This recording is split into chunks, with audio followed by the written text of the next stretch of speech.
नमस्कार दोस्तों, मैं ब्रिजेश पाठक हिंदी मार्गदर्शन चैनल में आपका स्वागत करता हूं। आज का टॉपिक है हमारा रूपक अलंकार। रूपक अलंकार में वही पंक्तियों से फिर शुरुआत करते हैं हम।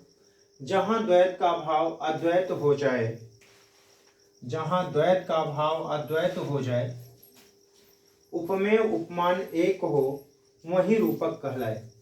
यहाँ उपमेय और उपमान दोनों एक हो जाते हैं, दोनों का भेद समाप्त हो जाता है, ऐसी जगह रूपक अलंकार कहलाता है।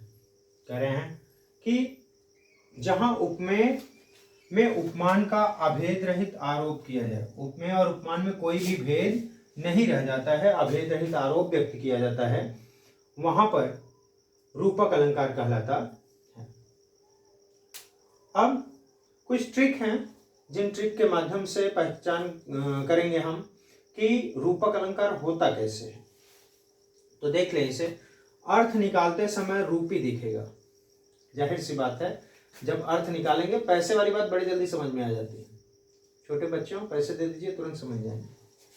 तो जहां पर अर्थ निकालते समय, अर्थ जब निकालने लगेंगे हम, तो उस समय रूपी निकलेगा। ध्यान रुपए पे गया ना, तो रूपी निकलेगा, रूपी दिखेगा, वहां पर मान लेना चाहिए क्या है, रूपक अलंकार है। दूसरी पहचान इसकी ये होती है कि योजक चिन्ह के साथ ये जुड़ा हुआ दिखाई देता है, योजक चिन्ह इसमें दिखाई देता है। योजक चिन्ह बीच से हटाएंगे तो रूपी अर्थ निकलेगा, योजक चिन्ह आपको दिखाई देगा। तीसरी पहचान ये है कि उपमेय उपमान में कोई भेद ही नहीं रह जाता। उपमेय उपमान का भेद जहां समाप्त हो जाता है वहां रूपक हो जाता है। ये तीन आधारों पर हम पहचान कर लेंगे कि रूपक अलंकार कौन सा होता है।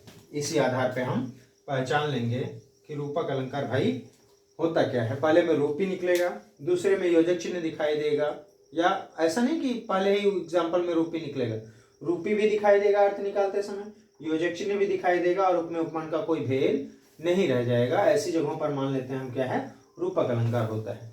अब मित्रों, हम कुछ उदाहरण के माध्यम से इससे जानेंगे कि क्या है ये। मित्रों, हम उदाहरण की बात कर रहे थे। इसमें पहला उदाहरण है आपका चरण कमल बंदों हरिराई। पहचान में मैंने बताया था कि जब अर्थ निकालेंगे इसका तो रूपी अर्थ निकलेगा।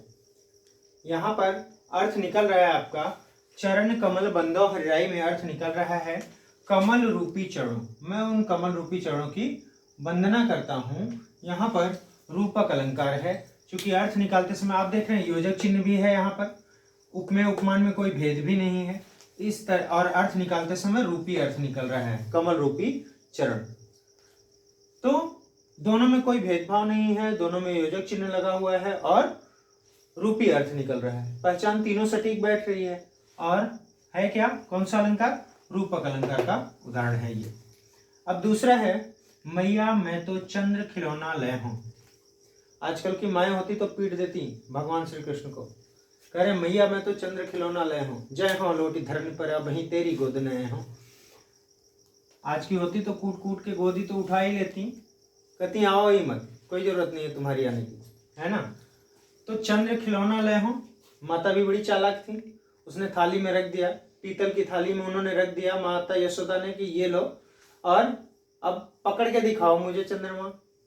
तो इस तरीके से यहाँ क्या है, मैया मैं तो चंद्र खिलौना ले हूं, चंद्रमा रूपी खिलौने की बात की गई है। और यहाँ पर भी आपको उपमेय उपमान में कोई फर्क नहीं, उपमेय उपमान में कोई भेद नहीं, उपमेय उपमान में योजक चिन्ह लगा हुआ है, उपमेय उपमान में रूपक अर्थ रूपी अर्थ निकल रहा है, अतः यहाँ पर भी रूपक अलंकार है। आराम से पहचान में आ जा रहा है। अगला है पायो जी मैंने राम रतन धन पायो, वस्तु अमोलक दी मेरे सतगुरु, कृपा करी अपनायो, पायो जी मैं तो राम रतन धन पायो। मीराबाई का पद है ये। उन्होंने कहा है, नरसिंह मोहरो से लिया गया है।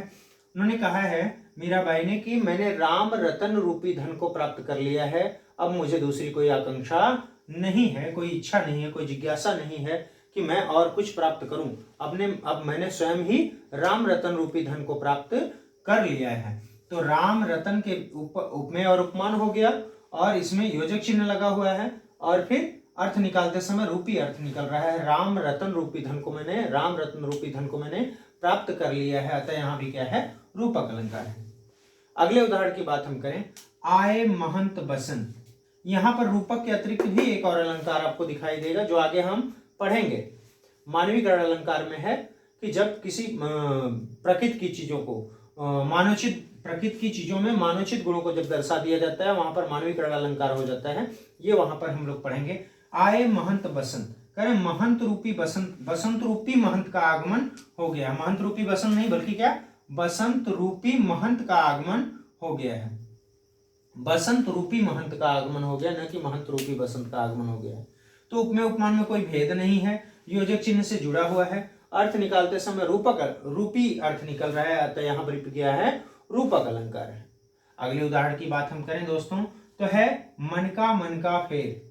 इसको हमने आगे भी पढ़ा था, मन का डारी दे, मन का फेर, यमक अलंकार में पढ़ा था। यहाँ भी यमक भी है और यहाँ पर रूपक अलंकार भी इसमें है। तो देखिए मन का फेर, मन रूपी मन का फेरने वाली माला होती है, घुमाने वाली माला होती है, मनके की बनी हुई माला होती है। और मन का फेर, मन रूपी मनके की बात यहाँ पर कवि कह रहा है, अतः यहाँ पर क्या है, रूपक अलंकार है। अगला उदाहरण है, सबसे उत्तम उदाहरण मैं मान रहा हूं इसको, इस अभी तक का, कि सुख चपला सा दुख घन में, दुख सुख आता है मित्रों, तो जैसे चपला बिजली की चमक होती है वैसे ही होता है। सुख में हम भाप नहीं पाते, सुख का समय व्यक्ति को क्षणिक लगने लगता है, सुख को हम भाप नहीं पाते। और दुख घन में, दुख बादल रूपी घेरा बन जाता है जो कि हमें पूरा आच्छादित कर लेता है, ढक लेता है, दुख हमें प्रबल दिखाई देता है। और कह रहे हैं सुख चपला सा, दुख जब दुख रूपी बादल में सुख की जो स्मृतियां होती हैं वह बहुत बिजली के समान केवल चमक दिखा करके चली जाती हैं, क्षणिक होती हैं, कहने का तात्पर्य ये है। तो यहाँ पर भी दुख रूपी घन, दुख रूपी बादल में यहाँ पर भी रूपक अलंकार है। और उलझा है चंचल मन कुरंग, दूसरी पंक्ति है इसकी, उलझा है चंचल मन कुरंग। चंचल मन क्या होता है, चंचल होता है। और कह रहे हैं मन रूपी कुरंग मतलब घोड़ा, उलझा है चंचल मन कुरंग, घोड़ा उलझा हुआ है, मन रूपी घोड़ा उलझा हुआ है। यहाँ पर भी क्या है, रूपक अलंकार है। यदि और भी एग्जाम्पल आपको जानना है तो आप कमेंट बॉक्स में लिखिए। हाँ, एक बात और है कि मेरे चैनल को लाइक, सब्सक्राइब और शेयर जरूर करते रहिए ताकि मेरा भी हौसला बढ़ता रहे और मैं कुछ न कुछ नया करने का प्रयास भी करता रहूं। तब तक के लिए आपका धन्यवाद। अगले अंकार में फिर से आपसे मुलाकात होगी।